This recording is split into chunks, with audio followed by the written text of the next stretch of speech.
truth is that there are victories that one can only see in terms of Jewish destiny.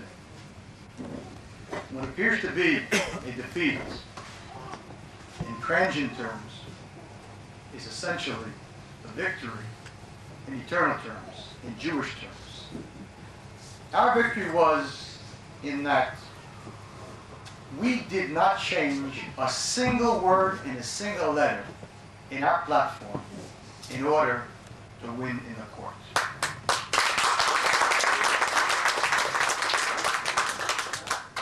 Because we understood full well that this was not a struggle against Kahane.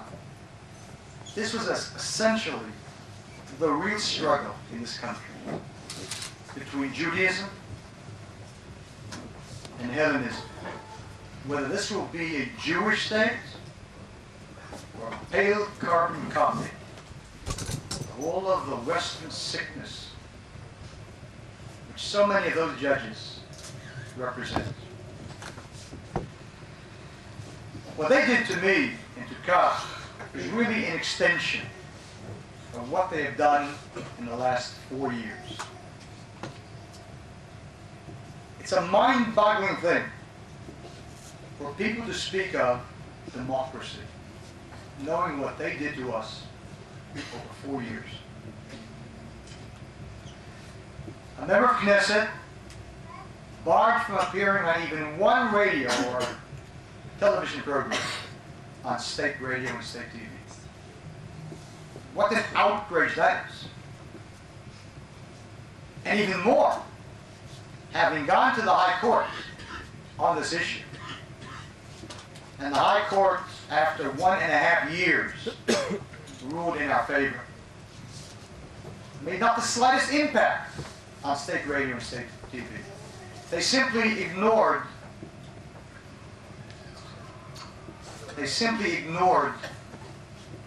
the High Court. And no one did anything. For 4 years, not allowed to appear in a school. Tufik Tubi is allowed to speak. The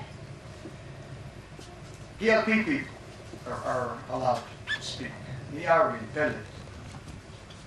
Not only was I not allowed to speak once, not even once, but a regular course, a regular high school course, is given in this country on communism.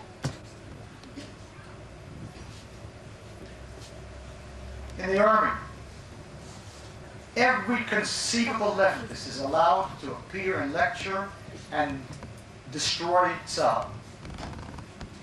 And I was not allowed to appear once. Galei Tzahal, the Army radio, non-political, had a complete day, 24 hours on communism.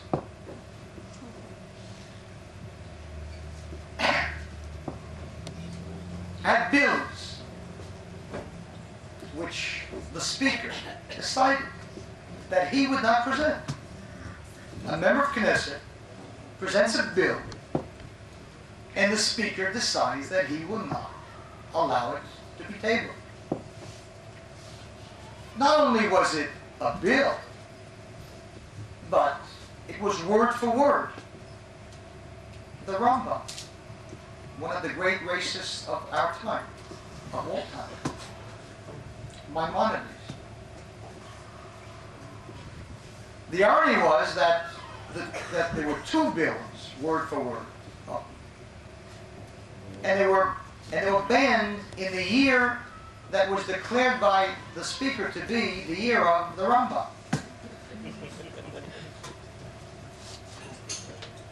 If it were not such a tragic thing, it would be something out of hell. I don't even speak of the physical violence. In Givatayim, where we appeared with a police permit, all of our rallies are with permits. An entire week, Galei Tzahal announced and called upon people to come and stop Kahane. Thousands, tens of thousands were busted. You would see stones, rocks, like I was smashed. And the following day, the article appeared in one of the papers here.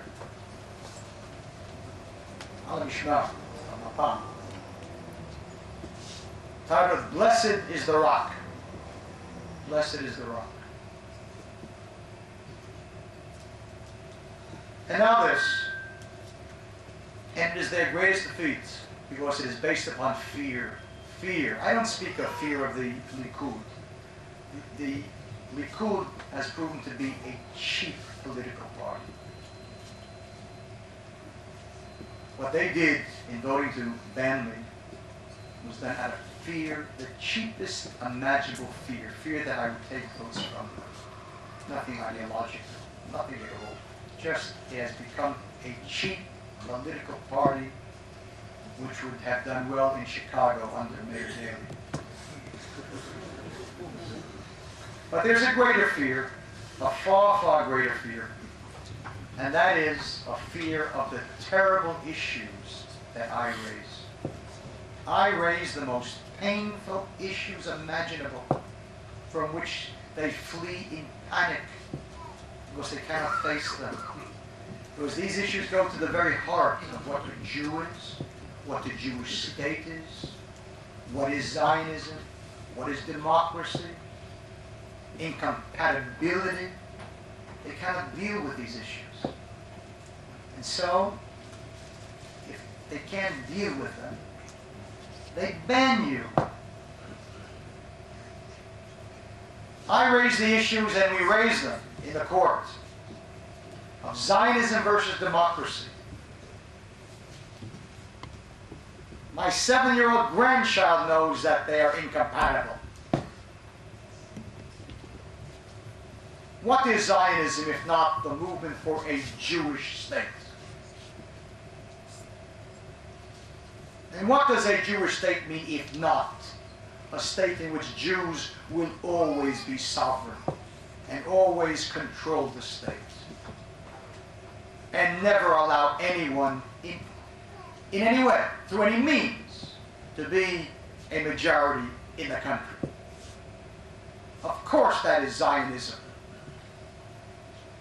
Having lived for 2,000 years as a minority and enjoying such minority benefits as crusades and inquisitions and pogroms and Auschwitzes, we decided that, thank you world, but we had quite enough.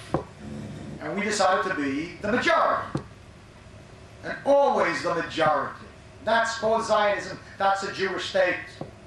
And that's why in the Declaration of Independence of Israel, in its moving paragraph, in this major one, it declares, Anu machrizim bezot al hakamat medina yehudit. We hereby proclaim the establishment of a Jewish state. Democracy doesn't hear such nonsense. We need a Jewish state, or a Christian state, or an Arab state. That's all nonsense. You have a state, then whoever's the majority is the majority. That's called democracy. That's how they do it in America. That's how they do it in Canada.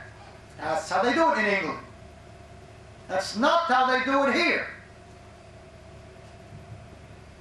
The U.S. doesn't have a law of return which applies to Christians only. Israel does have a law of return that applies to Jews only. And the law was not passed by Kahane, it was passed by that well-known racist Ben-Gurion. Can you imagine if that law had not been passed in 1950? And I would present that as a bill today in Knesset. Do you know what they would call me? They would call me what they call me. The hypocrisy is incredible. There's a law in Israel which was not passed by Kahane, but by the socialist government of Mapai, which forbids state land to be sold to non-Jews. Try that in New York State. Or in England. What would Lord Janner have to say about it? Or in America, what would Alexander Schindler have to say about that? But that's the law here. It's not a Kahane law. It's a law passed by Jews who were wise enough to realize that there must be laws that will, as much as possible, guarantee that this will be a Jewish state. Democracy doesn't hear of such things. Whoever is the majority is the majority. That is democracy, and Arabs have the right to sit quietly and make love, not war. And indeed, if they were clever, they would stop, paint the father, and make love, not war. And so the question arises, this contradiction here. Do the Arabs have the right to be a majority in this country peacefully, yes or no? And that question we posed to the High Court, which was so terrified, it didn't even answer it. Of course, it cannot answer it. Do they have the right, yes or no? If they say yes, then they're anti-Zionist. If they say no, then they're Meir Kahane.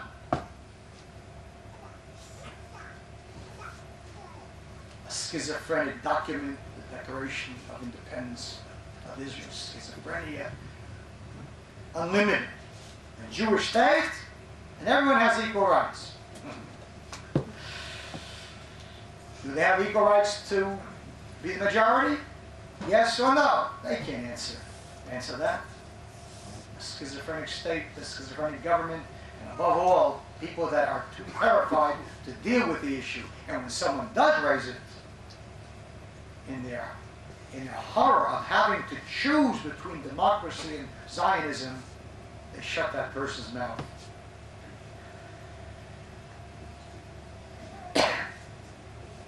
Shimon Peres and all of the broadcasts of Baruch center around one theme. We can't keep the territories because there will be too many Arabs. Lishmo ala rov. Let's keep the majority. I want to tell you something that I am always moved by anti-racist statements such as that. You think that Arabs are fools? An Arab is sitting in Nazareth, a citizen of Israel. And he hears Shimon Peres say, we have to give up, we must compromise because otherwise there will be too many Arabs. You imagine how well that goes over with him. He just loves that kind of talk. Just like I'm sure the Arabs of Israel loved the classic statement by Golda Meir. I don't want to wake up every morning and think how many Arabs were born last night. I'm always moved by such statements. Democracy, unlimited. The truth is that in their fear, in their horror of having to deal with these issues, they have nothing but contempt for the Arabs. Contempt. No one has greater contempt for Arabs than liberals and leftists. It is unbelievable. It is sickening. If we raise their living standards, then there'll be nice Arabs. Of course, then there'll be nice Arabs. You think that is there one person in this room who thinks that you can buy an Arab's national pride by giving him an indoor toilet? If we give them indoor toilets, then they'll sit quietly. You don't buy a person's national pride, electricity. How many times have I heard this contemptible argument? But the Arabs here live better than Arabs of any other Arab country. It sounds like something out of South Africa. An Arab is not interested in living better. He wants to live in his own country. And Jews that can't grasp that are Jews that haven't got the slightest amount of national self-pride. That's why they don't understand Arabs. That's why I do. I have pride, and I understand Arabs that have pride. I understand the Arabs, and they understand me. And neither of us can understand Jews.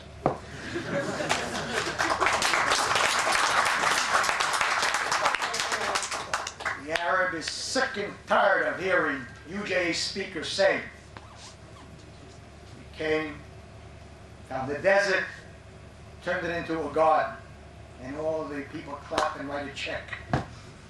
Try that once on an Arab, and he'll tell you, you're right. But it was my desert, now it's your garden. That's national pride. That I understand. If I didn't have respect for the Arabs, I would also fall into the same nonsense. But because I do respect them, and I know you can't fool them, that's why I want to throw them out of here.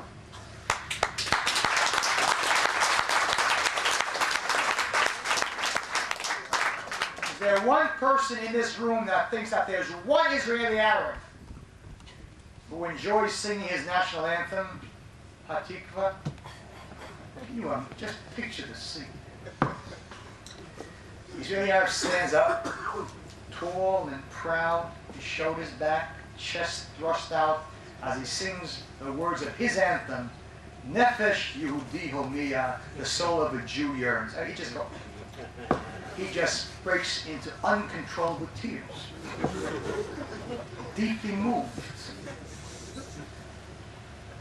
And when he concludes it with the words, Hatikva Shnot Alpayim, the hope of 2,000 years, he breaks down totally. As he thinks to himself, how my Zayda waited 2,000 years for the Jews to come home. You really have to have contempt for the Arabs to be a Jewish liberal.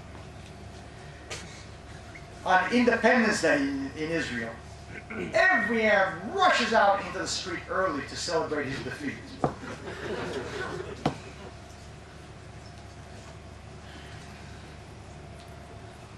The Arabs have pride, and we don't.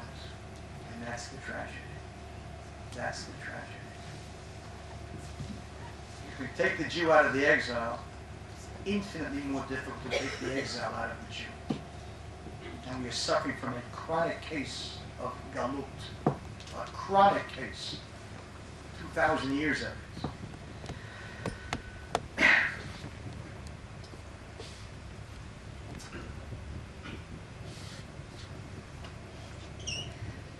Racism, there is a basic contradiction between Judaism and certain basic Western values.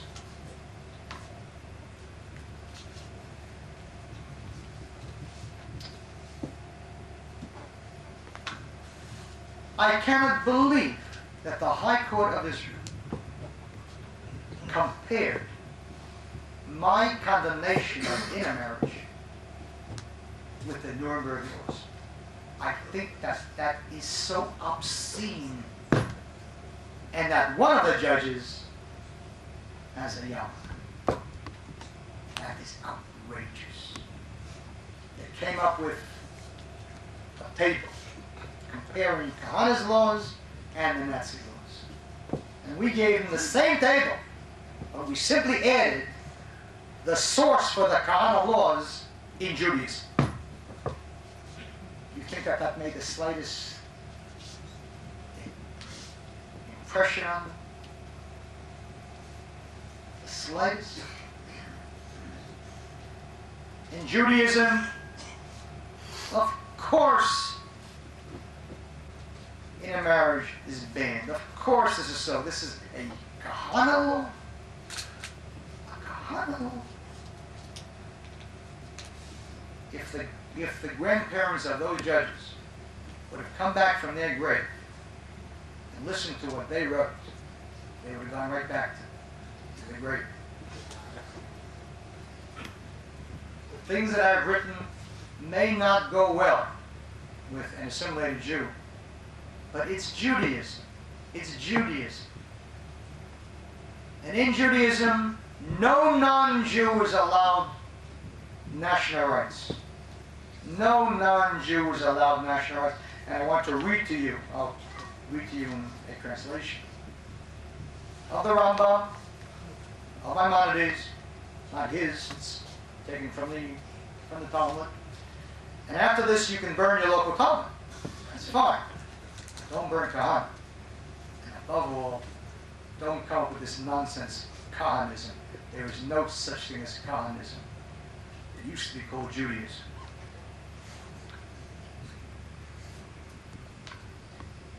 He brings down a verse from the Bible. Som tasim alecha melech.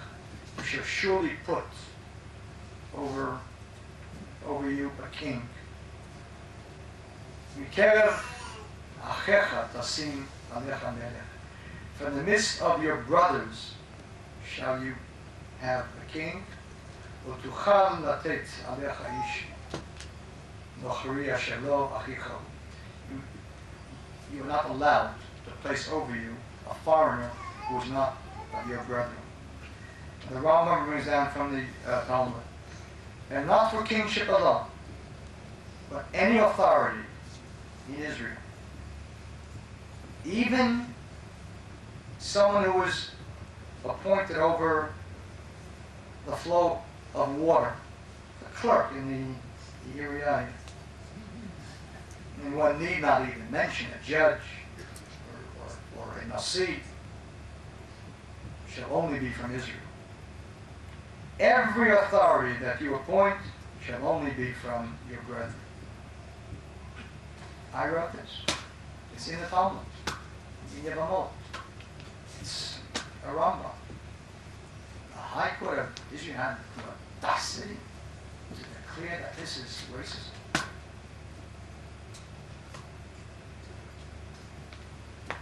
When the rabbis of the Talmud declared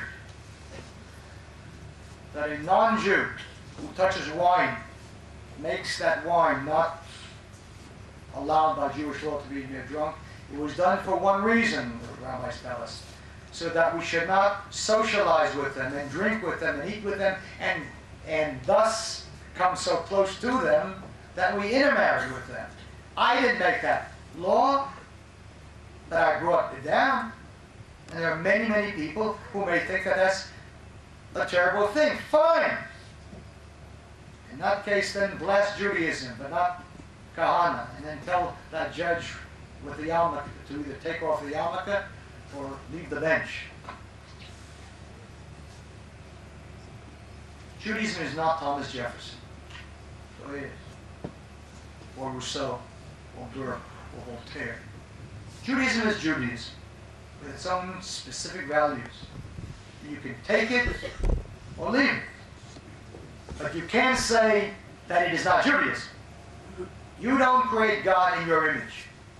I prefer an honest atheist to a fraudulent rabbi.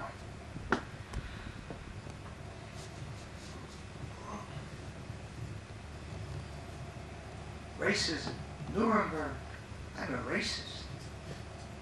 A comparison, as they said, what Kahane says brings back some of the most terrible associations. A comparison between me and the Nazis. Did the Jews of Germany ever get up and say, it's really our country, and when we have the power, we'll take it away from the Germans? Is that what they said? If they had said that, then the Germans would have had an absolute right, not to kill them, but to expel them. But they didn't say that. The Jews of Germany wanted nothing more than to be the best Germans that ever lived. The Arabs of Israel don't want to be Israelis or Jews. That's for sure. They want to take this country from us.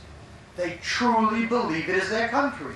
Why can't we get that through our heads? They sincerely believe that we are thieves. They believe it is their country. What is so difficult to understand? And they want to drive us out of here. There's nothing new. It didn't start yesterday. It didn't start in 1967.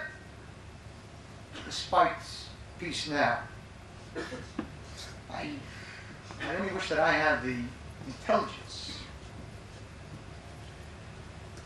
cleverness, intellectual depth of peace now. I never understood why the Arabs in 1920 massacred Jews here. I never could grasp that until peace now explained it to me. I realize now that they murdered Jews in the 1920s because we didn't give them back the lands of 1967. Now I understand. Oh, to be as wise as peace now. I never could grasp what was bothering Arabs in 1929 when in one day they massacred 67 Jews. Hebron. I really couldn't. Now I understand. I never could grasp why they massacred 510 Jews, men, women, and children between 1936 and 38. I could never realize that until I was told it was because of the occupied lands of 67. They believe this is their country. They're not interested in the West Bank or the First National City Bank.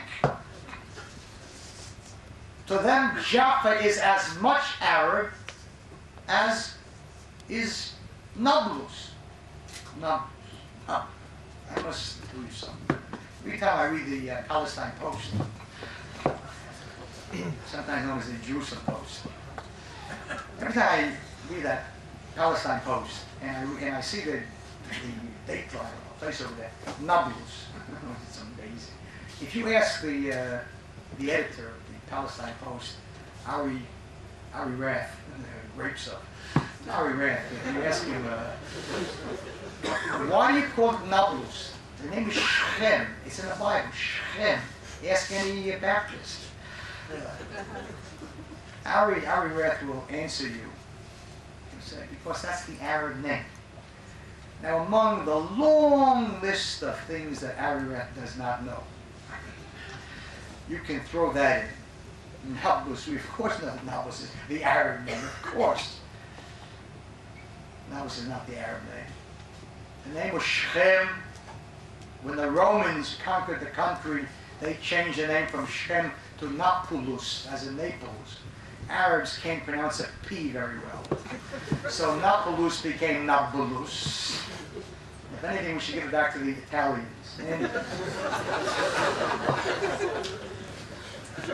The Arabs look upon Shechem as Yaffo and Haifa, Hebron. They don't want East Jerusalem. They want, of course, that's all they want is East Jerusalem. What was bothering them when they had East Jerusalem and they went to war in 67? Could it be that they wanted West Jerusalem? I just toss it out on a wild guess. They want the entire country, and I understand that, because I agree with them. Certainly there is no difference between Shechem and Jaffa. They are both ours.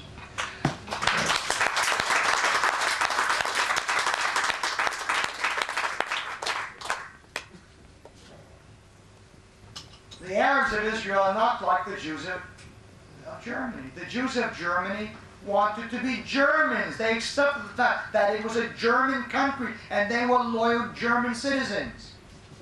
There's not one Arab of Israel who is loyal to the Jewish state. He may say, I accept Israel. Of course he does, because that's the name of this country now. He accepts Israel because it exists. But his dream is to make it Palestine. And if I were an Arab, and if you were Arabs, you would also want the same thing. Of course. Of course. And so the question arises, what do we do? The Arab birth rate here is staggering.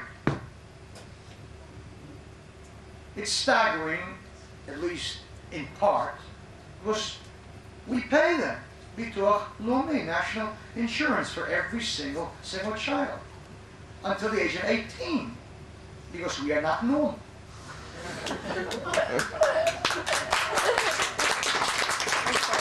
Normal people don't subsidize their own suicide. And so the Galilee today has a majority of Arabs. Who's talking about Samaria, Judea, Gaza? The Galilee has a majority of Arabs. The Western Galilee is over 78% Arab. Try visiting Akko and you'll see what Palestine will look like. Visit Jaffa, not the old city on, the old city. Visit Jaffa, not to have a dinner. Visit Jaffa to see a city that in 5 years will be an Arab city. And visit Ramla, and visit Lod, and visit Upper Nazareth, which was created by Mapai in 1953 to be a counterweight to the Arab town of Lower Nazareth. So they built a Jewish town of Upper Nazareth, which today is 25% Arab, and rapidly becoming more so. If that doesn't bother people, and there may be people here who say, look, that's democracy, that's it. That's fine, I respect that. That's an honest person. He's crazy, but he's honest. But if you're a Zionist and a Jew, you don't accept that. And so what do you do about this birth rate? It's a fact. The Arabs have babies and Jews have abortions. Because Jews are, liberal. My body. There's no Aliyah today. Everybody says, well, Aliyah is the answer. I've spoken to countless rabbis in America. Aliyah is the answer for someone else. What Aliyah? What Zionism? There is no Zionism. The Zionists in America do their Zionizing out of 515 Park Avenue, the Jewish agents. And I'm sure that there's a similar building in London, in Melbourne, in Toronto. Who's coming to Israel? Nobody's coming to Israel. On the contrary, half of them in this country would like to leave. Thank God for U.S. quotas on immigration. Thank God, otherwise half of Israel would be driving taxis in New York City. That's not a joke, it's a tragedy. It's the bankruptcy of Zionism. What is going to be? How many Arabs will be here in 10 years? How many Arabs will be here as citizens in 10 years? And we all want them to be citizens. That's what I heard from Paris, that's what I heard from Shamir. Citizens. How many will sit in the Knesset in 10 years? There's a democracy and citizens and everything else. How many will be in the Knesset? And is that bad? Is that good? When a third of the Knesset is Arab, and we can't form governments without Arabs, that will be democracy. That's democracy. I tell you, I will feel. Then I'll feel. And how many Jews will flee the country then? They don't need any intifada. They just have to sit quietly and give birth. And what are we supposed to do about that? Nothing. These are the issues that I raise, and they run from it in terror, because they can't deal with it. Because for them to admit, these judges to admit that there is a contradiction between Judaism and Western democracy, between Zionism and Western democracy, is to have to admit that their whole lives have been lies and wrong. And they can't do that. Instead, they say Kahane is a racist. I don't know how many votes, potential votes, I gained yesterday, but I want to tell you something. My best friends could not have given me more support and more love on the streets of Israel than what the court did to me yesterday. I was today in Yavne, in Chovot. Incredible. Love, love, love. It's not an accident that so many of my supporters are Sephardic Jews. It's not an accident. Not an accident. They are normal. I'm touched by college professors. People who never learned about Arabs at some seminar at Hebrew U or NYU, Columbia U, or Edinburgh U. They learned about Arabs because they lived with Arabs.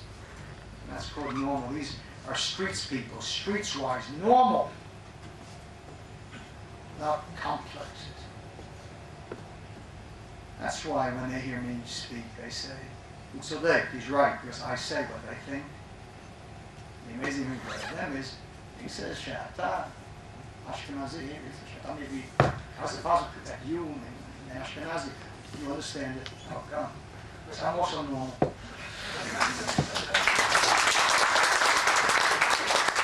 I don't hate Arabs. I love Jews.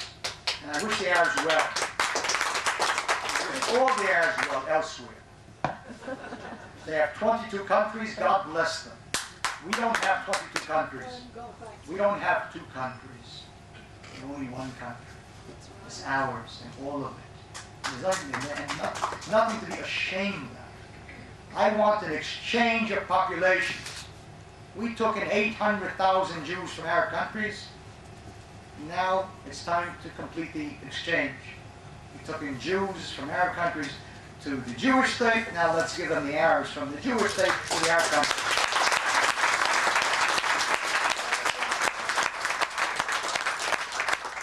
Go to Jordan. No one asked me later, but what if Jordan doesn't want them? I don't want them either. And I'm stronger than they are. And that's called self-preservation. And in 1945, when the Poles and the Czechs expelled 12 million ethnic Germans, was that wrong? It was ratified at Potsdam by Truman and by Attlee and by Stalin.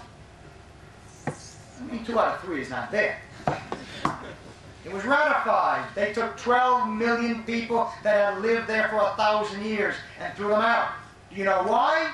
If you know anything about World War II, you know why. They cut them inside those 2 countries, stabbed those countries in the back. And after World War II ended, the Poles and Czechs licked their wounds. And in their own way, they said, never again. And they didn't ask, but how are we going to throw them out? Stop telling Polish jokes. Stop telling Jewish ones. They will move. They will leave. And an Israeli army, under a prime minister named Kahane, they will, believe me, that they will leave. And if I had been prime minister since last December, we would not have had 326 Arabs killed. We would not have had soldiers having to beat up Arabs. What an insanity that is. Crazy people. Go beat them up. Go shoot them with plastic bullets. Rubber bullets. Let's play kindergarten. I don't want to kill them. Not one Arab would have been killed if I would have been here as prime minister. Because not one Arab would have been here. It's far better that they live. And I don't want to kill Arabs. There's only one thing that I don't want more than that, and that is I don't want them to kill us. Because our lives count more than their lives, and any normal person can understand that. Unbelievable, this comparison. They're also God's people. Did anyone ever say that they're not God's people? So was Hitler. They were also made in God's image. Of course they were. So was Hitler. The question is, what do people do with that image after it was made?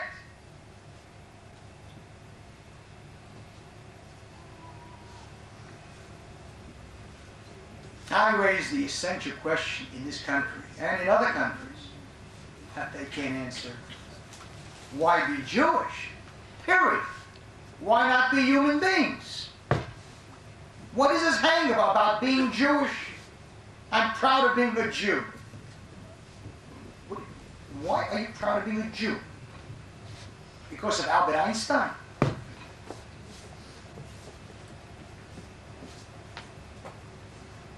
Or Freud?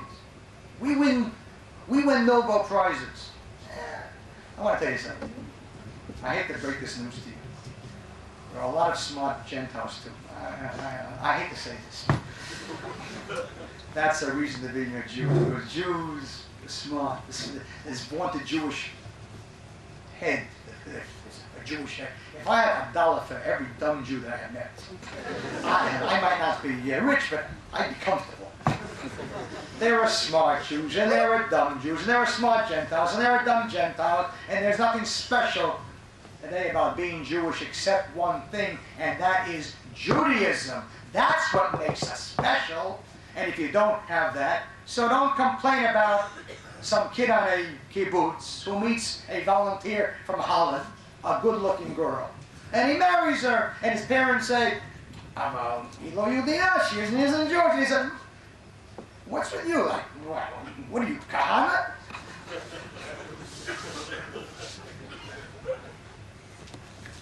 If we Jews aren't special in some way, there is no logical reason to be a Jew, and stop fetching about intermarriage and assimilation. We Jews are not special in our skin. Our skin is the same as everybody else. In our blood, it's the same as everybody else. Our heads are like everybody else. The only difference is that there is Judaism, that we stood at Mount Sinai before it became some kind of a hospital. We stood at Mount Sinai. And we received a Torah from God, that we received truth. Now, if you don't believe that, fine. That's okay. But then stop babbling about, I'm proud of being a Jew. What are you proud of? What are you proud of? Jewish ethics? What makes ethics Jewish ethics? You think that Christians can't be ethical? Well, that's what I call a real non-racist statement. Everybody's ethical, ask them.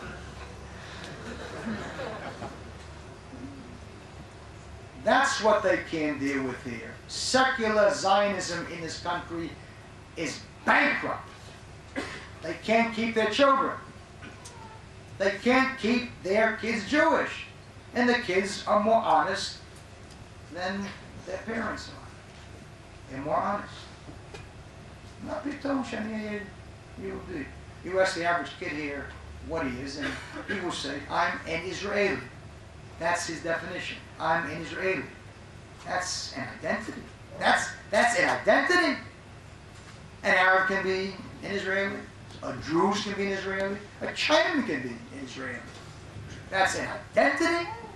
An identity is I'm a Jew who lives in Eretz Israel. That's an identity. But for that, you have to feel something. And have a logical reason. That's another issue which I raise, which sends them fleeing in terror. What the Supreme Court did, and even prior to that, the Knesset elections, it was an attack on Judaism, an attack on Zionism, and an attack on democracy. Their vaunted democracy. Can you imagine in any normal country allowing a political body, a Knesset committee made up of political parties, allowing them to ban a rival party? They can ban anybody who threatens them. And that's why they ban me. If I were to run in this election, 3 seats, I would have mortgaged my home on 10 seats for sure. Of course I would have. We were the 3rd largest party consistently in every honest poll. And that's what frightened them. That's what frightened these timid people. And so the kinds of actions that the left once did against Menachem Begin, today Menachem Begin's people did to me.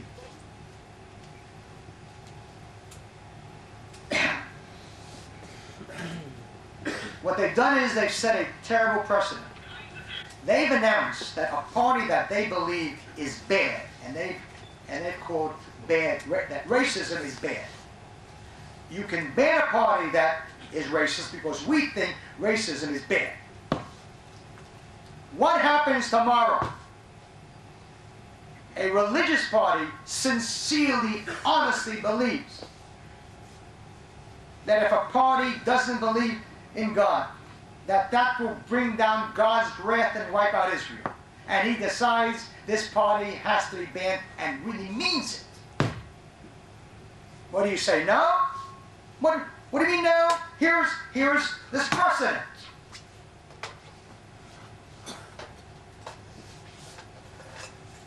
And more to the point, they've opened up the gates here to a revolution. If a young Jew who is bitter and frustrated and angry, and who knows what happens when he's caught up to army duty, the horrors there. They insult you, you can't react. They attack you, you can't react. They stone you, you can't react. 4 soldiers are now standing trial for being soldiers. They killed an Arab. They killed an Arab. What do you think they were? What are they supposed to do? Kiss him? You want soldiers? They'll kill Arabs. That's what the army was made for. Otherwise, send in the Quakers. This incredible Jewish sickness here. When my son served in Lebanon during the war, in artillery, and they received orders that if a PLO unit was inside an Arab village, that they were not allowed to give fire cover to the infantry lest they kill civilians. Do you know how many Jewish soldiers died because of that insane order? What are we, crazy? All those Arabs weren't worth the life of one Jewish soldier to me.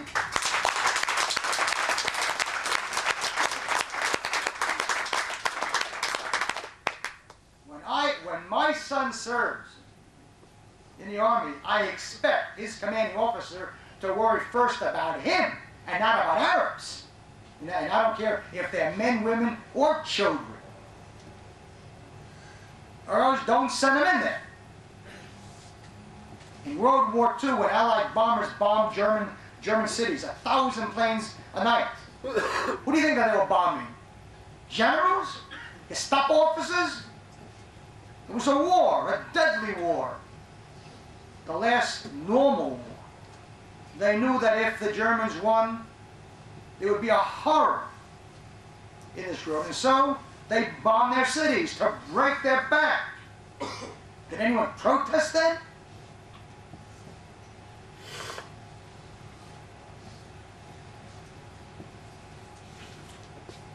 They're opening the door here to a revolution. If the Jewish soldier, the youngster, who is first, and believe me, I travel throughout this country every night, 3, 4 rallies, everywhere. And I speak to them. They're bitter, they're frustrated. And if you take away from them their right to choose their own party, you will open the doors in a year and 2 to revolution here. And let no one dare complain then. A one-party state, as in the Soviet Union, is not the slightest bit different than a multi-party state minus one party, the one that I want.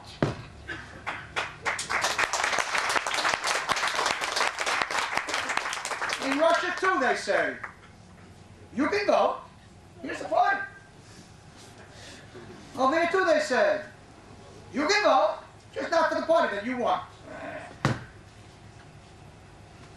I don't think that those people who sit in their ivory towers, those judges, and the members of the Knesset, realize what is going on now in the streets. There is a bitterness, there is an anger that's right below that surface. It will explode.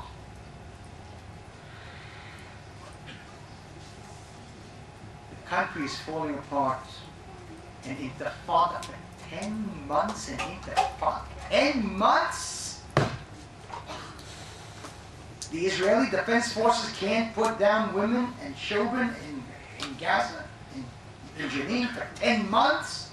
Of course they can. their hands are tied. They can't do this, they can't do that, and they're frustrated, and they're bitter.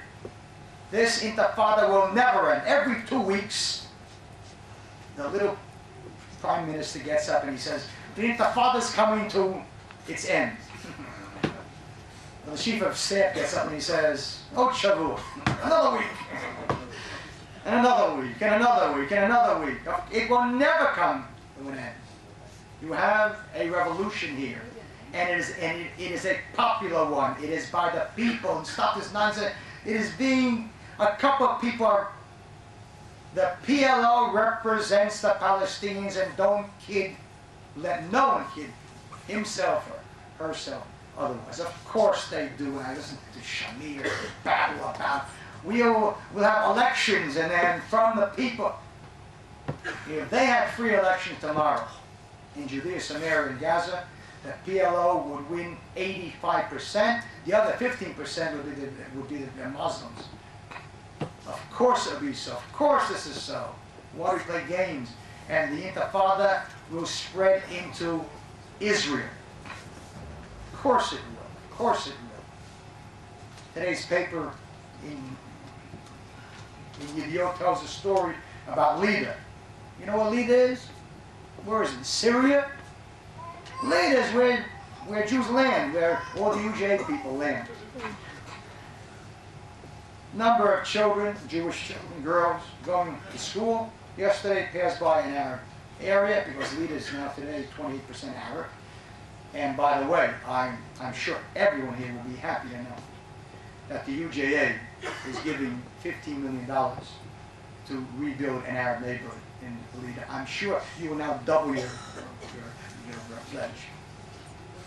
Passed by, Arabs started shouting, I'll translate.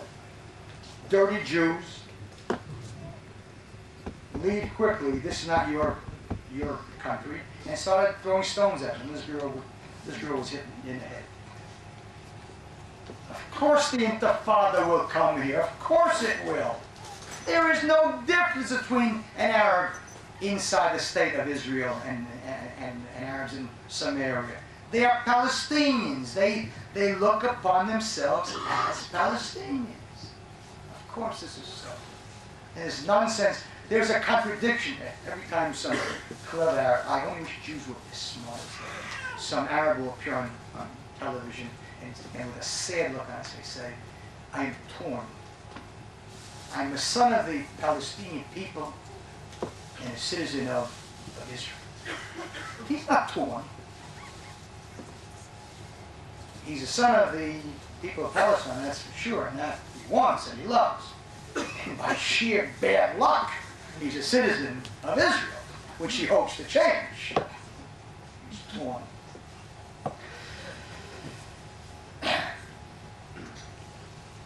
Jews in Israel today are afraid. Jews are afraid to go to the Western Wall through Shar Shem, the Master's Gate. Can you imagine that? We get calls asking us to send escorts for Jews who want to visit their parents' graves on the Mount Olives. When I formed the Jewish Defense League in Brooklyn, it was to protect Jews. Of course, the Jewish Defense League. And it was Brooklyn.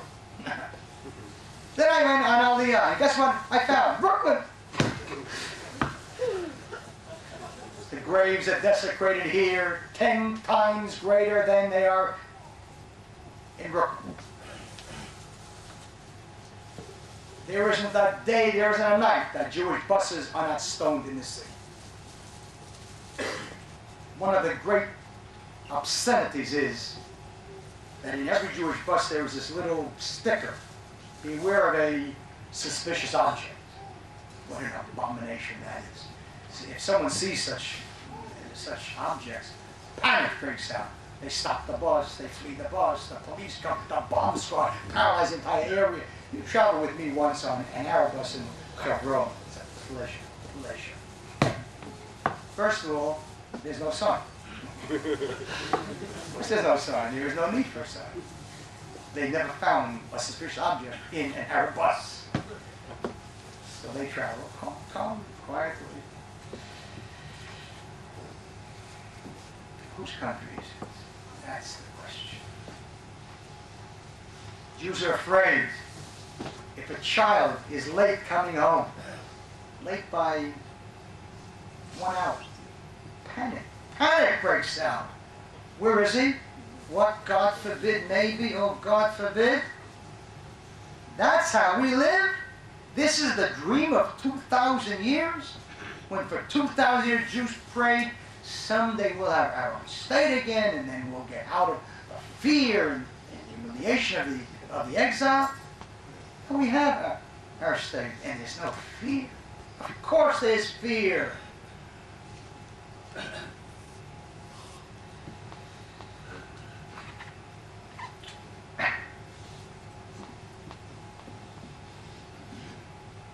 A year and a half ago, a Jewish child of 8 named Rabbi Meir was murdered.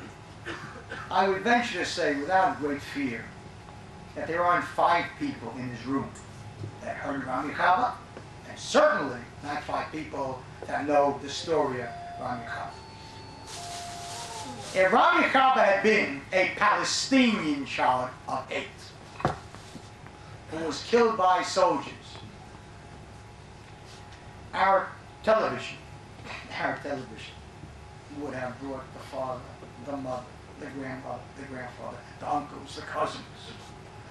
At least 5 Knesset members would be guaranteed to jump up and say, we are Nazis, we are fascists, we are destroying, corrupting the Jewish soul. But Rabbi Meir was not a Palestinian child, he was a Jewish child of 8 that was murdered. And so the whole story was not on television, and not on radio, and on the newspapers, and I never saw one rally, one protest rally by all of the moralists of the left for Rabbi Meir. So listen to this story quickly, and don't forget it, because in it is a lesson of what we will expect, God forbid, if we allow the Arabs to have power. The Chaba family did not come from some kibbutz or some villa. They were poor Jews from the slums of Tel Aviv. 7 years ago, they left the slums of Atikva and they moved up to the Shomron, to Samaria. A year and a half ago, they found Rabbi Meir's body, 100 meters from his home. The person that found the body told me, he said, Afghana, he said, I have never seen such a thing in my life. They took a stone and they pounded the child's face until there was no face left. Why wasn't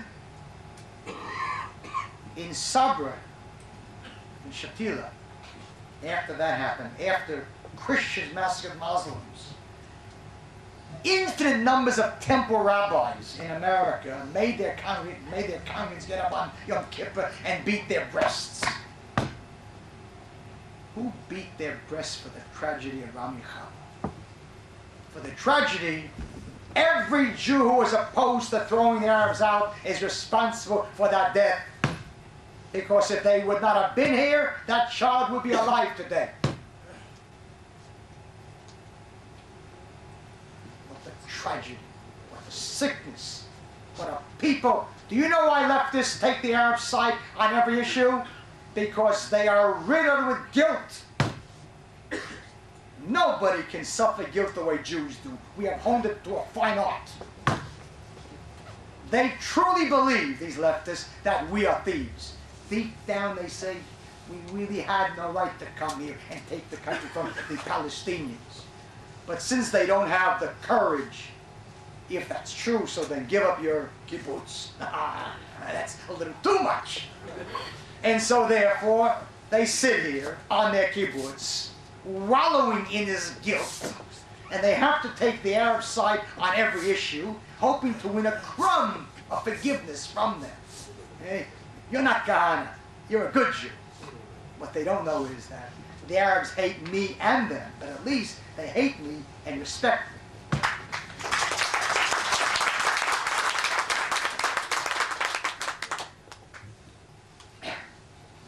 Jew of Israel sees what is happening here. And he's afraid. And he asks, "Ma yeka?" What is going to be here? That's why. That's why. What they did to me, all they did was to make me the most popular Jew in Israel. That's what they did. And don't think that Israel is represented by the kibbutzim or by the newspaper people who hang around the King David bar. You want to see Israel? Get out of the King David Hotel or out of the plaza. You go into the neighborhoods, the development towns. That's Israel. That's where 60% of the Jews of Israel live. And that's where Kahane is king. So we continue. If they think that we have ended, they really don't know me. We continue. We had 3 rallies last night after being banned, and we had 3 rallies tonight. And tomorrow we have 4 rallies. And I said, Shabbat, there will be a big rally in the center of town here at 8 p.m. at the Mashbir. And we continue. And in a year, and in 2 years, as this country begins to crumble and to fall apart, and I don't say this happily, I say this with tremendous sadness, that's what will be. The people will turn to us. Of course they'll turn to us. And we'll be there. In the meantime, for those people that ask, for whom should we vote? I assume that there are 2 or 3 people that are voters. And for all the rest of you that are here as tourists, come here to live. Come here to live.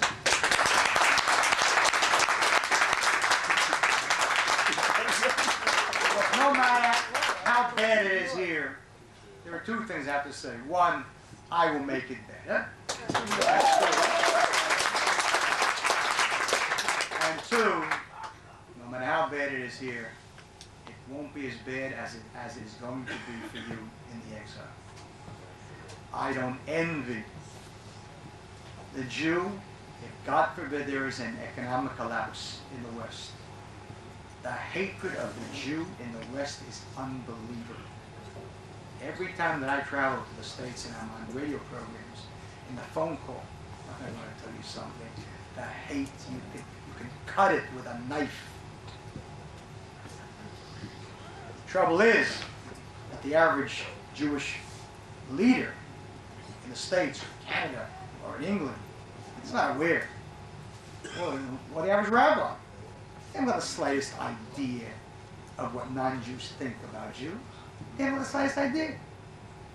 They meet non-Jews at receptions, at dinners, at banquets. They sit and exchange plaques.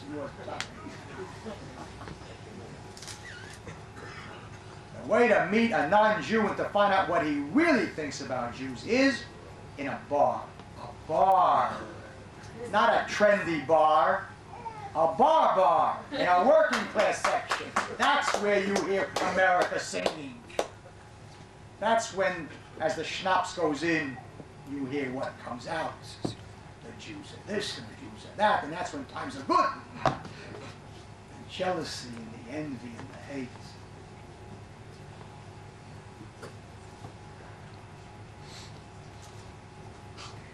So, come home.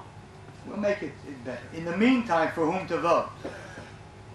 The answer is to put in a blank ballot. That's a vote for Kach. If they announce on television 100,000 invalid ballots, they'll know those are 100,000 people that said, I wanted Kach and you didn't let me, here is my ballot.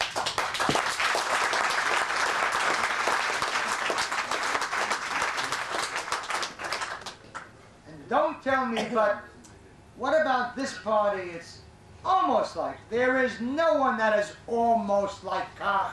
What nonsense that is. People tell me, but what about Gandhi? What about Gandhi also speaks about transfer, which is the Hebrew word for transfer. There are many, many such Hebrew words like green card.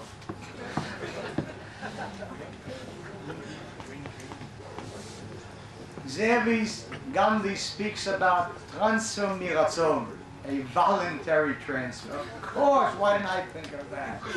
I'll ask every Arab tomorrow, Atam Mukhan, are you willing to? They'll all say yes.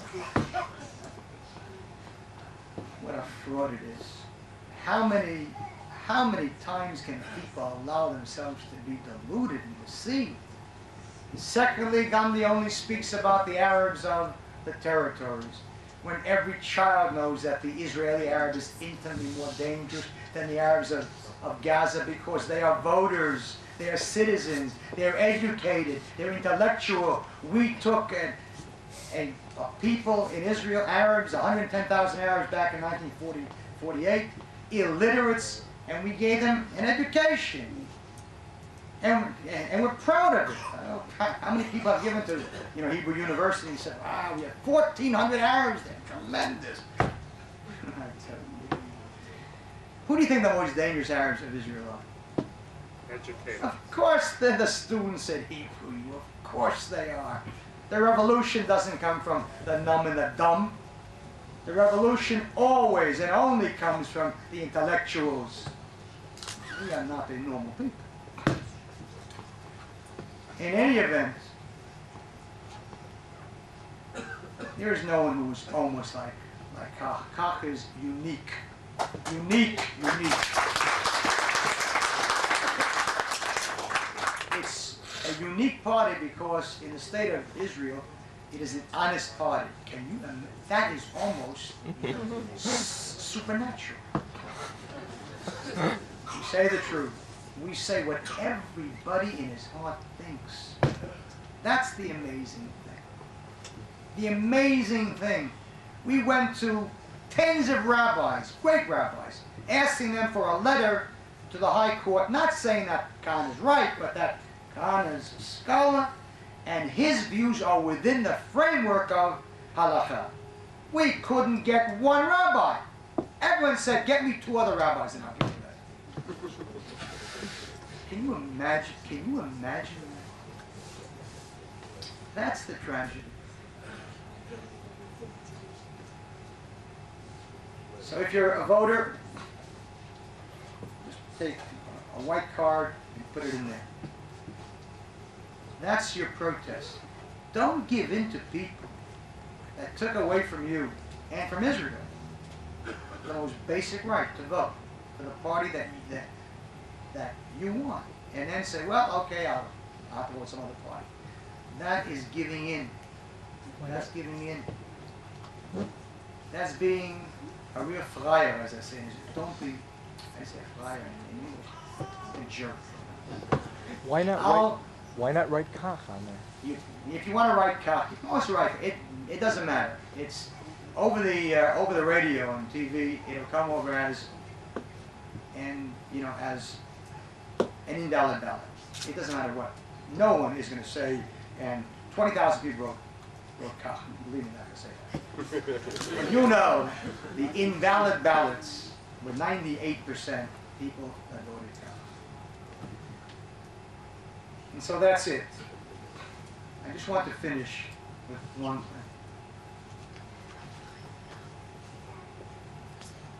Anyone who knows me knows that I'm not a Nazi or a racist. I'm a good Jew.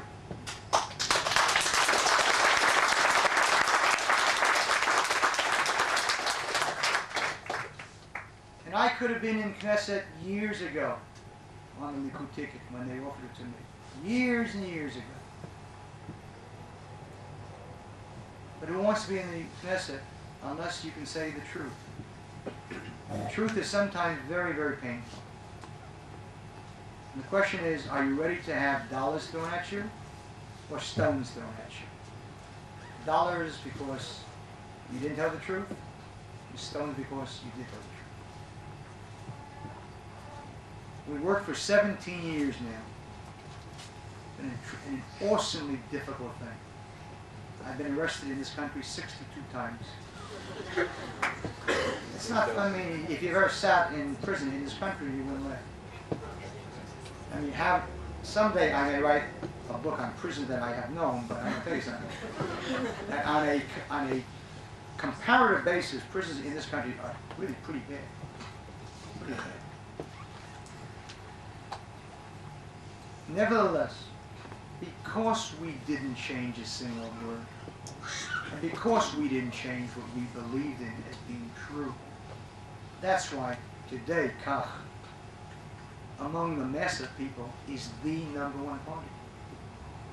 The Likud will find out in the next election that it has lost over 2/3 of its strength. Because the young Jew in Israel today, the young generation has arisen.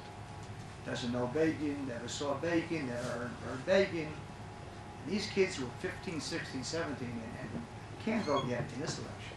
Wait till the next one. They only know Kahane. That's what we're hoping for. To save the Jewish people, not from the Arabs, that's no problem. We'll get to it easily. To save the Jewish people from the Jews. That was always the problem. We never had a problem with non-Jews.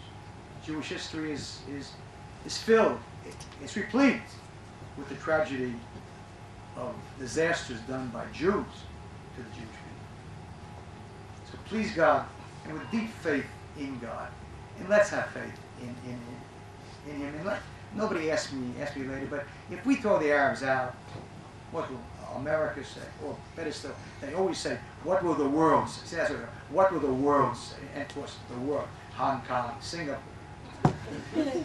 What they really mean is what will America say.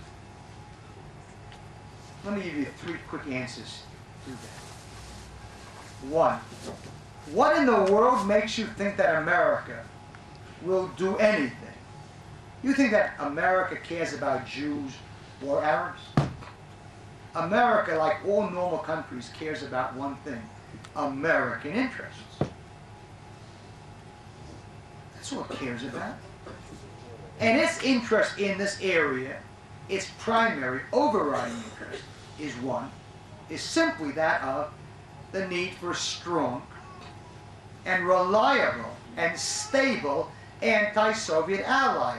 That is the American interest here. And it has a big choice: either Israel or Abu Dhabi, or maybe Kuwait, or Oman, or Jordan, or Lebanon, whichever part you want. Our problem is that Jews in this country behave like shtetl beggars in Minsk. Thank you for the $3 billion. What are you thanking them for? America just decided to pay $1.4 billion to the Philippines for bases. What is Haifa Naval Base worth to the 6th Fleet, the only port in which it is safe for them and reliable for them? What's that worth to them? What is the Sinai worth to them? The Sinai now is, the Negev. The Negev is now a storage ground for hundreds of millions of dollars worth of U.S. arms and equipment. Where else could they store that and walk away feeling safe about it? What's that worth to the Americans? How much is it worth to have a stable ally that can teach the Americans a lot of things about how to put out Soviet missiles? If that's not worth it to the Americans, then they should not give us a dime. If it is worth it to them, then shut up and give the money and know that we're partners. And each one gives and each one gets. And that's how a prime minister should talk to an American president, like a partner. And so, when I throw the Arabs out, their whole world will, what do you mean? Scream, rage, rave, and rant for at least 3 months. Just like when Menachem Begin bombed the reactor in Baghdad, for a month I could not sleep, I was so terrified. My God, the attacks, the condemnation, I just couldn't sleep. I had a bad case of nerves. And then it stopped, and there's no reactor, and that's what will happen. They'll condemn us, and the U.S. pro forma will join in on it. And Alexander Schindler will make clucking sounds, joined by the American Jewish Congress, whose only reason for being is tours.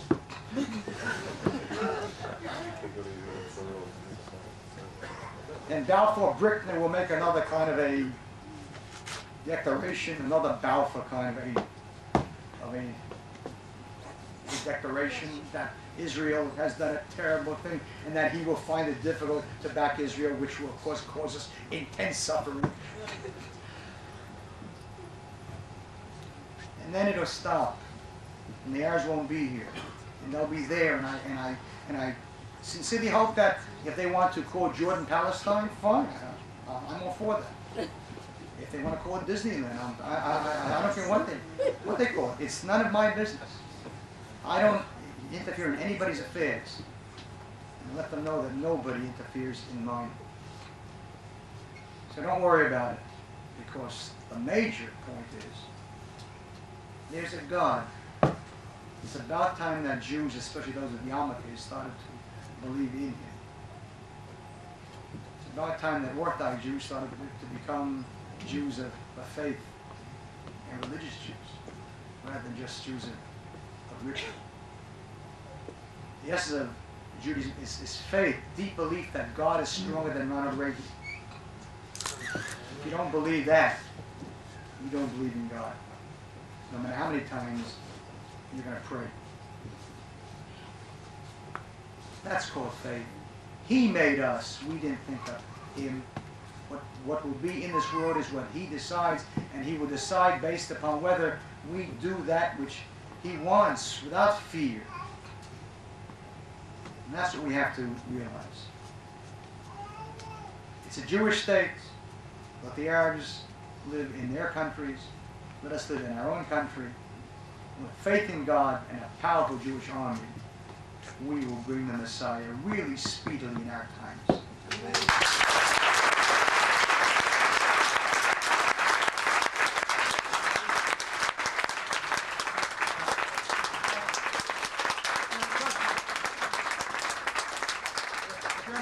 I'll be happy to take it. Just let's sit or leave or we'll sit, but I just want to ask one thing. When people ask questions, I don't care how hostile the question is. I'll try and handle it. I don't want anybody yelling at someone who asks a question that they don't like. You don't silence people here. That's what they do to me. I don't do that to them. What other course of action do you plan to take after this decision besides having rallies? There's nothing that we can do for this election. But what we can do is reach each and every Jew and get the message through to that person that essentially there are only two people running in any election in Israel, Kahane or Arafat. And all the rest are delusions. And that's the most that I can do. The press in this country, which is, you have to live here to appreciate what yellow is.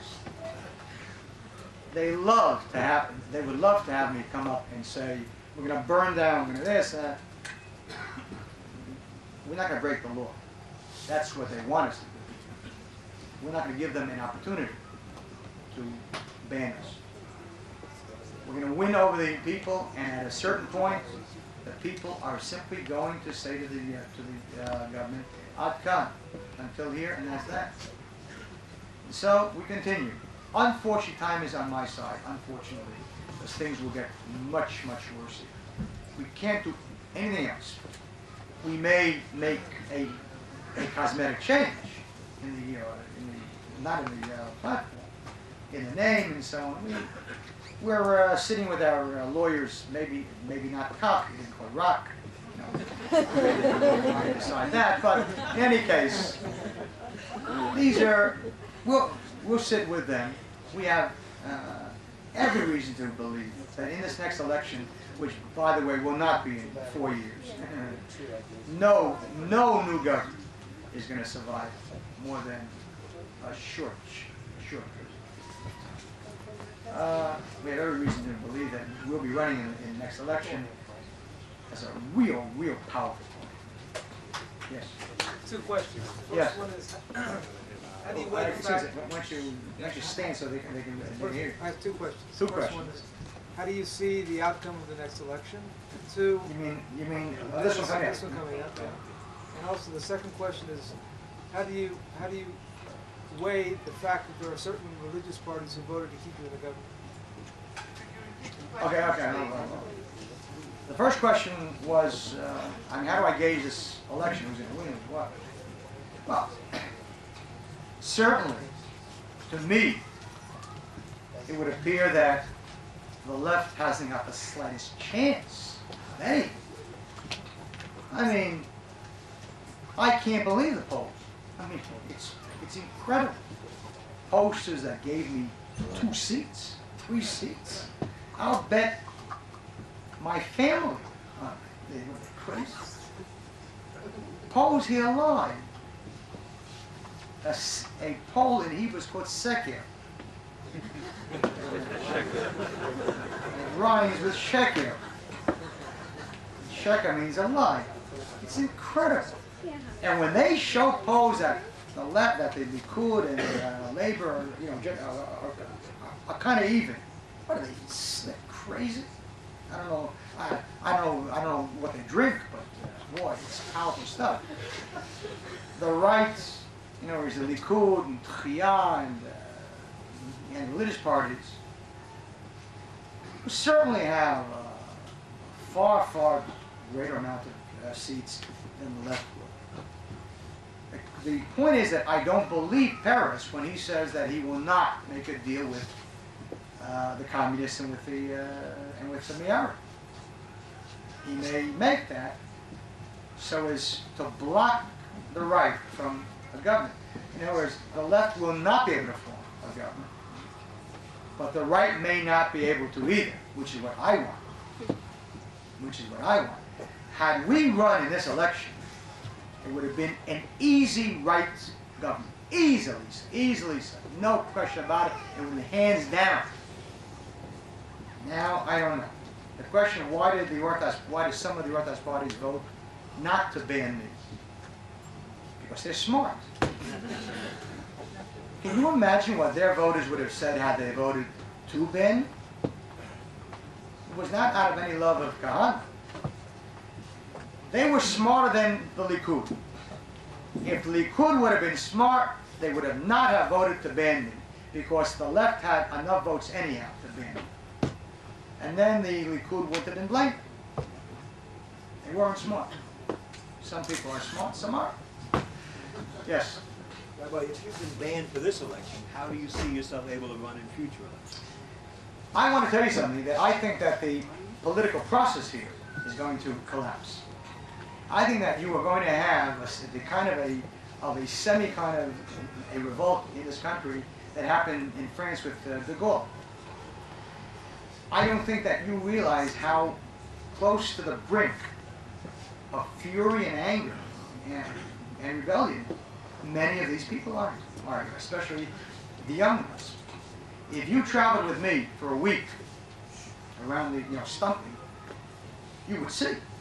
I mean, there is a real anger. This country is on the verge of a very deep split. Now, not that I'm happy about it, but if you ask me how, then that's happening. Yes? How do you feel about Jewish students who refuse to serve in the army? Okay. First of all, don't put it that way. There are students who think that learning Torah takes precedence. Now answer the question. I serve in the army. I have a son who's a real great scholar, and he serves in the army.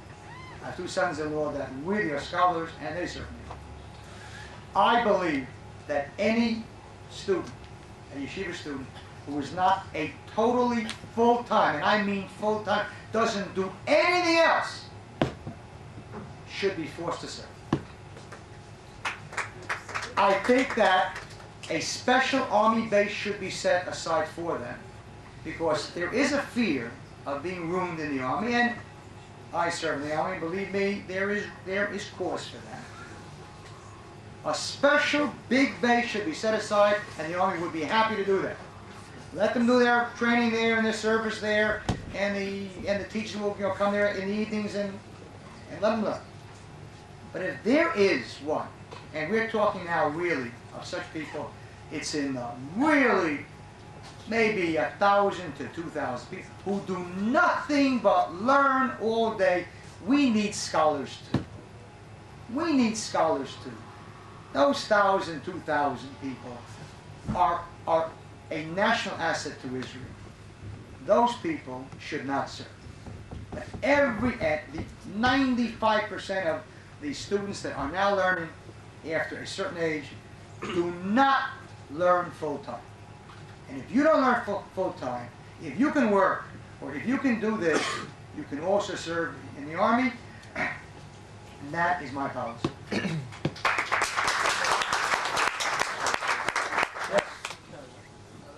Yes. Since your advice to the voters to put blank, Yeah. ballots with blank, is merely it's more a symbolic gesture than actually having any effect. Because I think a large part probably should be the message won't get out to them, or a large part will say, well, I feel it's strong, I go away and I'll vote for another right-wing party. You're right. Would have voted for anyway Sure. if there wasn't any cop. Why not throw your weight behind the religious parties?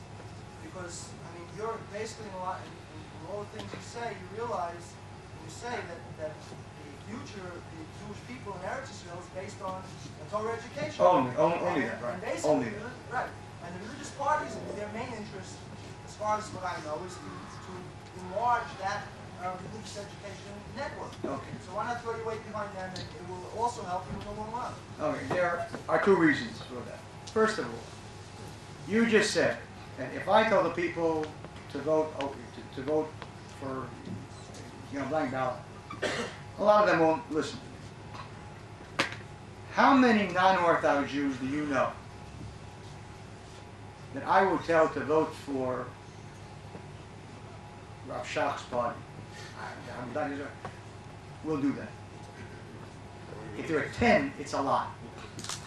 The Orthodox Jews that vote for me may, of course, vote those parties. Any. So I don't have that kind of leverage. The greatness of Kach is that because it is Kach, we, for the first time in Israel's history, took a religious party and managed to get over 100,000 non-observant Jews to support it. That's a tremendous thing. But they only do that because they like me. And they like me because I don't only talk about Shabbos. I also talk about the Arabs. Because to me there are no issues which can be considered. This is a secular issue, a religious issue. There are only Jewish issues. There are laws of Shabbos and laws of Arabs. The second reason why I don't say it is the people, if they want to save themselves, they must rid themselves of this delusion that there is Kahane and close to Kahane. It's not true. If I tell them vote for this one, the message goes to, well, okay, then that means that they're almost like Kahane. That's a delusion. That's a delusion. Of course, to me, a person should vote for a party which is based upon the Torah, of course, and only based upon Torah. But based upon Torah, to me, is not just this narrow Shabbos and kosher food. Of course Shabbos has to be kosher. Of course all that must be, and I'm as firm on that as is Rav Shach. But there's a lot more to it. This is a state. We're a people. This isn't only a faith. We're a people. There's an Arab issue. There are issues of boundaries of giving up land. And if those parties won't take stance on these things, they're not going to save Israel. So I can't tell them, well, vote for this or this. Then they'll say, okay, then that means that Kach is not really an indispensable party. And they've got to believe that it really is. So if I say a blank ballot, either people will listen to me, and many, many will. Those that won't, go vote for a Torah party, okay? Yes? If Kach ever came to power, how would you bridge the gap between the religious and the non-religious Jews, or the Ashkenazic or the Sephardic Jews, which happen to be at odds? Well, I think that anybody, the question was, if we had power, how would we solve the problem of the Sephardic Jew and the Ashkenazi Jew and the religious Jew and the irreligious Jew? First of all, get one thing clear. We have already shown how we can do it.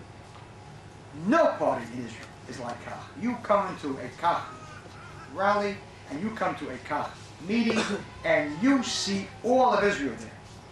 You see people with long black coats and you see people with no shirts. I'm telling you. You see people, non-observant Jews that hate religious Jews, and they run over me and they kiss me. Because we've shown, I don't believe that the average person in this country is anti-that. I just don't believe that. Because I see it isn't so. But you've got to be an example to them to show we do everything that you do. And now we want you to do everything that your grandfather did. There's no way except by making them love you, and then they'll want to do it. Sephardim and Ashkenazi, for us, that is not the slightest problem. That is not the slightest problem. They love me. Oh, God.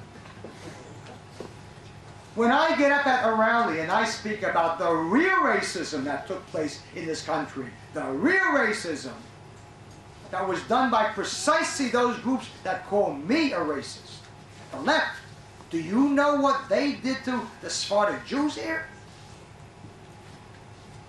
600 Yemenite Jewish babies disappeared? Disappeared? Babies don't disappear. They were kidnapped. Yemenite mothers gave birth, the child was taken away, the mother told, the baby died. The baby died? The baby died? Was the body? Bad. You think that they would have done that to Polish mothers? It was a contempt for Sephardic Jews. It took young Sephardic kids coming from 1,500 years, 2,000 years of Judaism, brought them to Israel and told them, Abba u primitivi. Your father's backward. Of course, he doesn't have his master's in psychology or sociology. They only raised families with deep respect and deep love. That's all they did. They're backward. So they took them, put them into a kibbutz, an institution,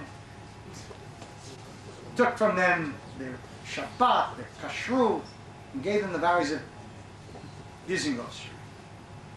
It's not an accident that there was so much hate on the part of the Sephardic Jews. Of course, they know what was done to them, and they know that I'm the last guy in this country that's a racist, the last one. So, if any party has the capability of bridging this, believe me, we're the one. Yeah, question over here. Yeah. Rabbi, is it not possible that in an age when warfare is so much more deadly and so much more powerful on a larger scale than we've ever experienced before, that the mass expulsion of all the Arabs from this country and the neighboring countries could lead to a war that could threaten our own existence as a state? If the Arabs thought that they could win a war, we would be at war right now. It wasn't Kahane that caused the war in 1948, or 56, or 67, or 73. the last person the Arabs will ever want to start a war with is Meir Kahane, who has nuclear weapons. The last person. Now calm them down quietly, just sit quietly. And let me also say one thing to you. There's not one Arab state that wants to die for the Palestinians. Believe me, not a single one. And look at what they've done to them in every country. In Jordan, they massacred them in Syria, in Lebanon. They don't want a state for them. When in 48, when Jordan attacked, they kept the West Bank for themselves. Egypt kept Gaza. How come they didn't create Palestine? Not one Arab state wants to die for Palestine, that's for sure. And believe me that if I'm the prime minister and they dare to start a war, they die. Yes, yeah.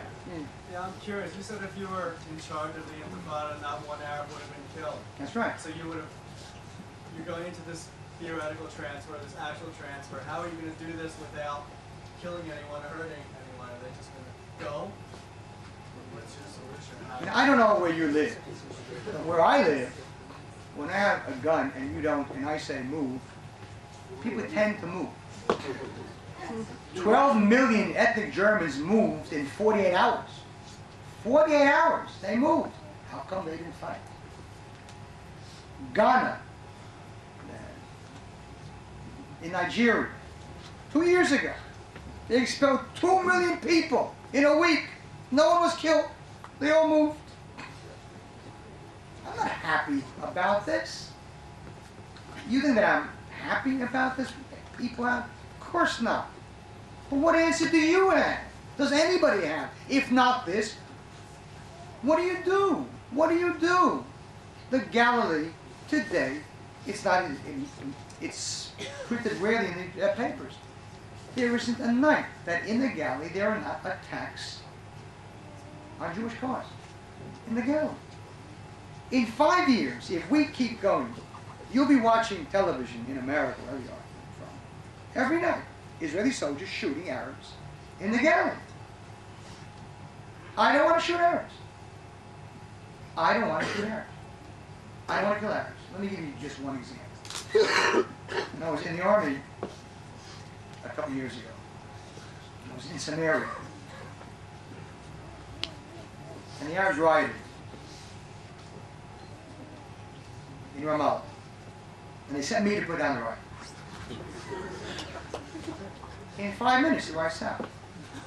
They didn't hurt Kahane. No one was hurt. No one was injured. Now, isn't that bad? So they're just going to hear your name and they're going to all walk out? No, I think that if they hear that I'm the prime minister, that about half will, flee across the border. I don't think that you have any idea of what that name means to them. Thanks to the leftists here. Every time the leftists say Khan is a Nazi, the Arabs here and say Khan is a Nazi. I'm not a Nazi, but when people say to me, why do you, just change the image a bit. God forbid. I've worked too long and too hard on this. I'm not a Nazi, but if, God forbid, if the Arabs ever thought that I was really a nice guy, it's all over for us. That's what they understand here. Moshe Aaron doesn't often say clever things, but he once did. And he spoke to a UJA rally. And somebody asked him about why can't we sit down with the Arabs over coffee and cake and work things out. He said, sir, this is the Middle East, not the Middle West. A good statement. You have to live here. It's the Middle East. Over here, strength. That's all that matters. You're not happy with that? Believe me, I'm not either. But I live in the real world. There are a lot of things that I would like to change. I would love to see the nation beating their swords into plowshares. I would love to see that. But in the meantime, while they have swords, I want plowshares. So there you go. Yeah. Rabbi Kahane, yesterday, of course, you were barred here. But in America, many synagogues bar you. Since there are a lot of tourists here, what did you suggest that they do when they go back to have you speak? They can fire the rabbi. No, I mean, really, truly, That is such... I've been barred from temples that have had Jesse Jackson speak. I've been barred from temples that have had Arabs speak. If there are people here that are tourists, why don't you speak to your rabbi, or to your synagogue board, or your temple board, and say, look, I heard him speak. He makes a lot of sense. And believe me, I really do. Let him speak, and let the rabbi get up and kill him, destroy him intellectually. Let him speak. I'm ready to speak anywhere if I can get my visa to the States. I'm ready to, I want to tell you, I'm barred from Canada. I'm barred from Canada. If there's anybody here from Canada, that's an outrage. And I want you to know it was the CJC, Canadian Jewish Congress, that got me barred, and not the government of Canada couldn't care less whether Kahane speaks or doesn't speak. But Edgar Bronfman does. And then the same with England. I'm sure that Lord Janner is, a nice guy. I'm sure, but not to me. In any case, I would like to get back to the States and speak, because I think that I have things that have to be said and thought about. So, and if you're students, I want you to know that there is a Hillel rule that Kahane cannot speak under Rosh Hashanah Hillel. And I want you to know that I am so deeply moved by that act of democracy that I can't tell you. Nevertheless, you can get me to speak by simply creating an ad hoc group called Jews for Freedom of Speech. And so on. And you can contact me here. You just write Meir Kahane Knesset until November 28th. Or just write Meir Kahane Israel, believe me. Let me move around from rows, from section. Yeah, this section. Yeah. I'd like to know what we can do for ourselves until the next election. Well, what you can do for yourself, he said, what, the question was, what can we do for ourselves? Well, first of all, get involved with COP. Have house parties. Get your friends, neighbors, enemies, Argudas, to come there and listen to either to me or some COP speaker. You have to spread the word around. I think that if people, that nobody in any speech that I've ever given has walked out of that room exactly the same way as when they walked in. It's for sure. That's what has to be done. If there are people here that are interested in getting into it, later afterwards come up here, give your name, address, and so on. If you live here, Mato, wonderful. If not, give the name there. We have a COP group there. Our hand reaches. Yeah, in this section. Yeah. How would a Prime Minister Kahane, with presiding over an Israel essentially free of Arabs, deal with the importation of Arab labor? Because if there's no Arabs, it's the Sephardim that are going to do the dirty jobs. Why do you say the Sephardim will do the dirty job? Because we have a program. The question was basically, if there are no Arabs, who's going to work? It's going to be the Sephardic Jews. Why do you say that? We have in our platform a plan that says that every soldier in his second year of Army service must learn a trade in the Army. Must. Everyone, I don't care if he's Herzog's son, must learn a trade, and in his third year of Army duty, he's sent home, but he's still in the Army. And he must work, he must every morning report to the labor exchange and work in his trade. That's how you get Jews to learn to work again. That's how a country becomes normal again. The greatest tragedy of Israel is that there is Arab labor. It turned us from a country that was becoming normal after 2,000 years to a country which once again had slave labor, Arabs. Jews are going to work. They still have to work because every youngster, Ashkenazi or Sephardi, in the Army. I don't mean carpenters and plumbers. I mean toilet cleaners and street cleaners. If you pay a good wage, people will clean toilets. But toilet cleaners don't earn good wages because that's the nature of the job. But on the contrary, there's the law of supply and demand. That's called the market forces. That's right. We will make sure that dirty jobs get good pay. What is the problem? The state will subsidize toilets, okay? What is it? Do you know how much a sanitation worker makes in New York City? A lot of money. A lot of money. And that's why there is no problem. There is no problem. Leave it to me. Leave the driving to me. Believe me, I'm as much worried about this thing, but I am much more worried because to me, the refusal of Jews to work is a corrosive, it corrodes the soul. No normal country depends upon other people's labors. And that's why we will guarantee through all kinds of things, through pressures and incentives and the monies. In Ashkelon today, no Arabs work on the garbage. You know why? 10 people from Kach went to the Iriyah, said, we are ready to work, you have to pay us this, and this minimum. They said, we can't do it, we can pay you this and this, we subsidize the rest. Today, they collect garbage. It'll be the same everywhere.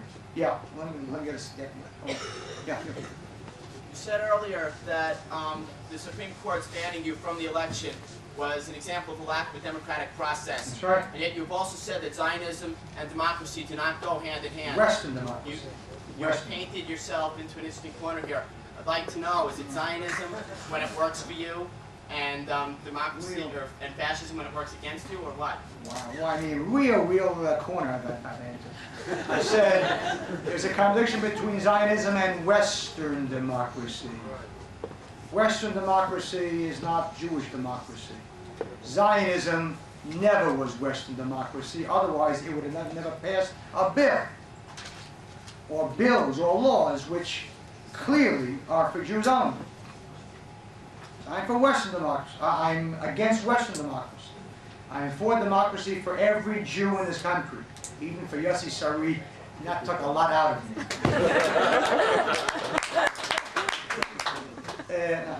Yeah.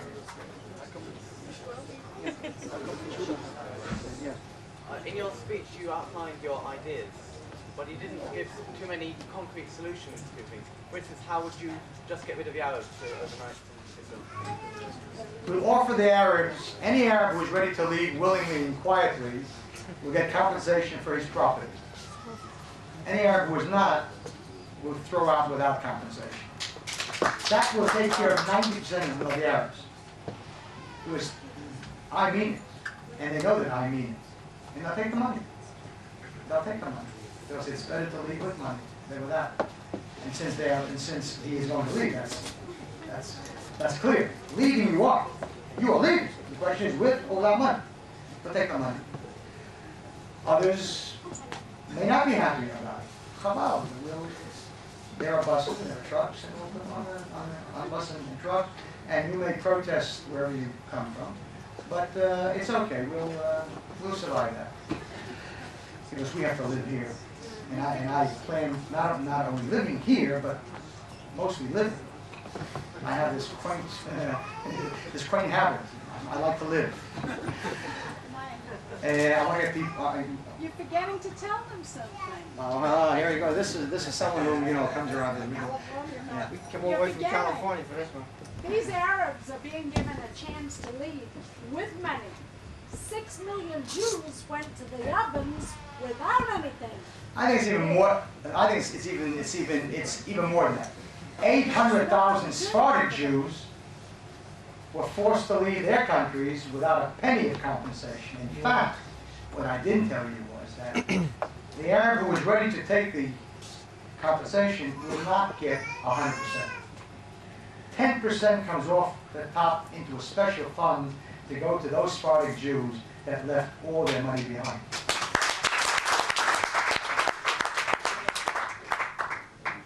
Yeah, let me get this one. Now we're. Oh yeah. Okay. Yes.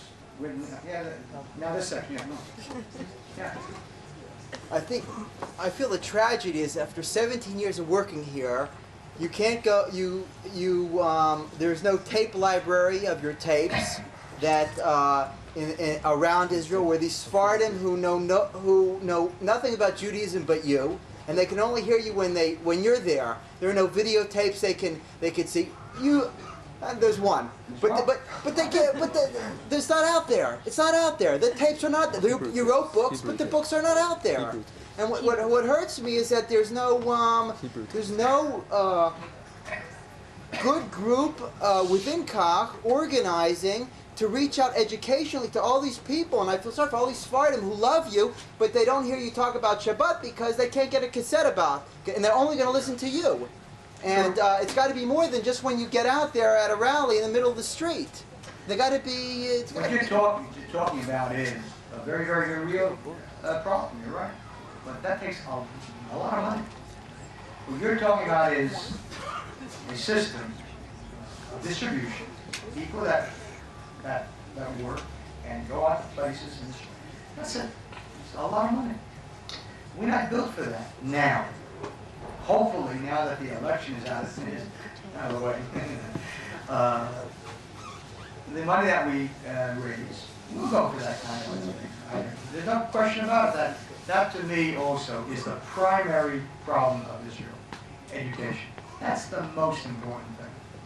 Now that we don't have to spend money on poll watchers, so certainly much of that money is going to be used for an education program of some sorts. But bear in mind that that's a big, big thing. You have to get out to Yavne and Chatzor and all of those places, and Ofakim and Tivol and Shlomi. It's a tremendous job. It means a person who's working full time with a car, tremendous amount of money. We'll see. There's certainly a tremendous need for it, and we'll certainly do it at least on a lower level. In the meantime, I do want you to know that Israel does have cable TV. If you're a tourist, Israel does have cable TV. Not that it's legal, is it? It's illegal, but there isn't a development town that doesn't have cable TV. And there isn't a cable TV that doesn't carry our cassette. Hey. We will certainly find it easier to get them if they're willing to take this kind of a cassette.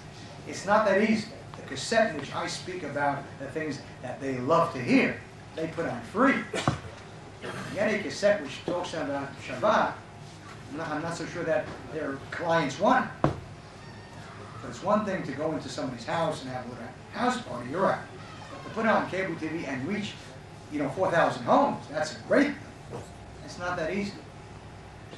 The halal things are not easy.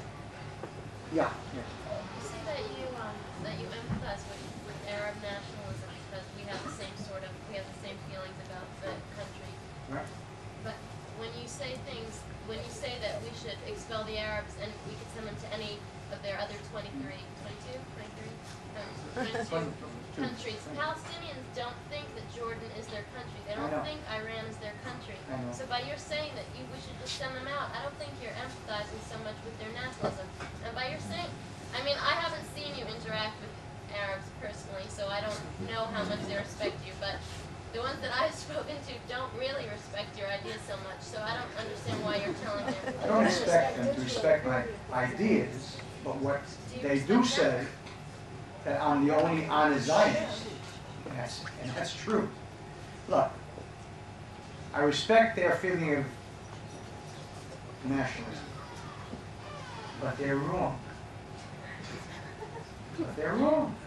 I can respect a person. I understand that they think that I'm wrong. I also know that the Germans in World War II really thought that they were right. So what? So what? So what? I know that I'm right. But they know that they're right. And you're making I don't care about it. I know that I'm right, and I know that they're wrong, and that's what matters to me. Otherwise, there is no end to this insanity. Okay, but do you agree that if you're holding that kind of stance that can't be negotiated, that there is no way for you to kick them out peacefully? And by your saying... That's not true. That isn't true. People may... Do you think that if somebody gave you $1 million to leave Israel... No. Why do you think they would... I'm not giving them any. I'm not giving them a penny. What I'm doing is I'm saying, you are leaving. Know that. You are leaving. You have a house, we'll compensate you for your house. I'll get the house. You get the money for that. And if you are willing to accept that, fine. If not, that's also fine. Then you leave without the money. And I'll have the house. And how? And I'll have the house. It's my country. But you're still not explaining how you're going to get them out of there. Oh, but we will move them out physically. Physically. I don't think that you grasp what I am talking about. We are faced with the fact that if they stay here, there will be no Jewish state. There will be Jews and Arabs killed every night in Israel if they stay here in 15 years. But do you think that with your solution, there won't be Jews and Arabs killed every night? Why do you think that that's... Because it won't take many nights to get them out. That's why. That's exactly why. Any more than it took the Germans, any more than it took in Cyprus. The Turks and the Greeks were in a bit-up battle, and the Turkish army came in, and all the Greeks fled south. The Turks went north, and in effect, you have two separate countries today. And no one is being killed today. The Turks don't like the Greeks today any more than before, and vice versa. Oh, when 18 million Hindus and Muslims exchanged when India and Pakistan came into being, believe me, that saved a bloodbath which would have reached into the tens of millions. It may be not pleasant for a day or two. But I want to tell you something. I don't even want to think of what they'll do to us if they stay here. What the Germans did to us, and I say this, it sounds odd, quickly through gas chambers, they'll do here with axes and hatchets, and you have to have seen what they did to their own people last week, their own people, because they were collaborating with the Jews. I can't tell you how many Arabs call me every single week and ask about the possibility of leaving. They already smell Arab strength. And I meet with them. And I tell them these are the things. In fact, had we run in this election, the last week we had planned a tremendous, which would have gotten us thousands of Arab votes. We planned to announce that the Arab village that gives us the most votes will get visas to America.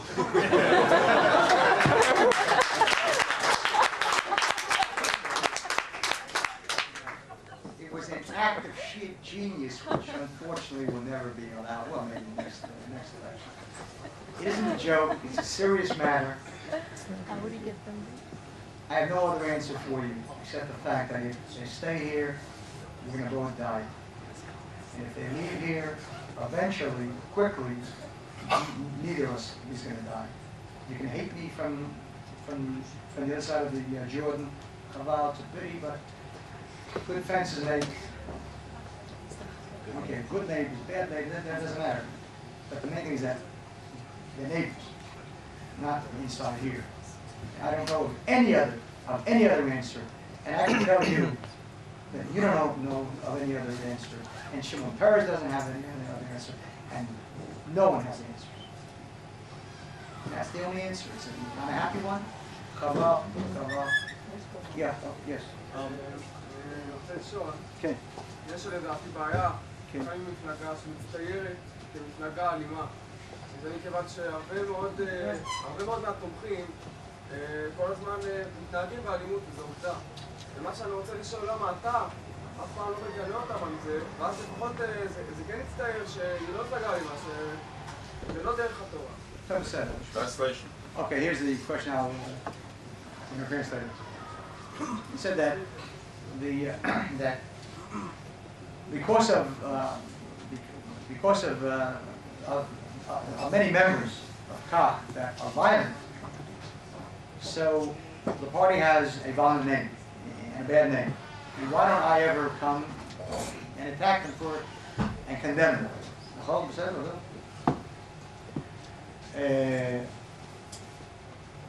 I'm answering in English so you can answer.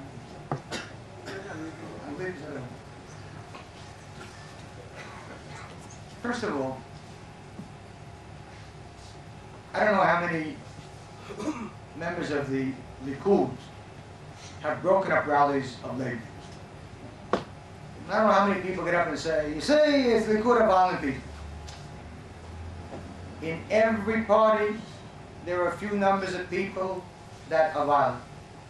There are violent people. I've been hit by stones a dozen times by leftists. I never heard anybody get up and attack Rots for being a violent party or Mapam. Just said there are people that do that. We condemn it. We try to stop it.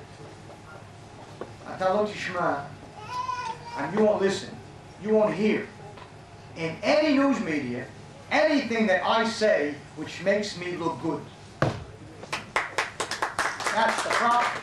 We do condemn it, and we make every effort, and there are people that we have simply taken and thrown out, but you don't hear about it. You're a victim of Chavala, television, radio, and papers. They will simply not put anything that makes me look good. Anything bad, kotarot, headlines. Headlines. Kahane robs bank. But anything good, the slightest thing, tip mashal to is a little more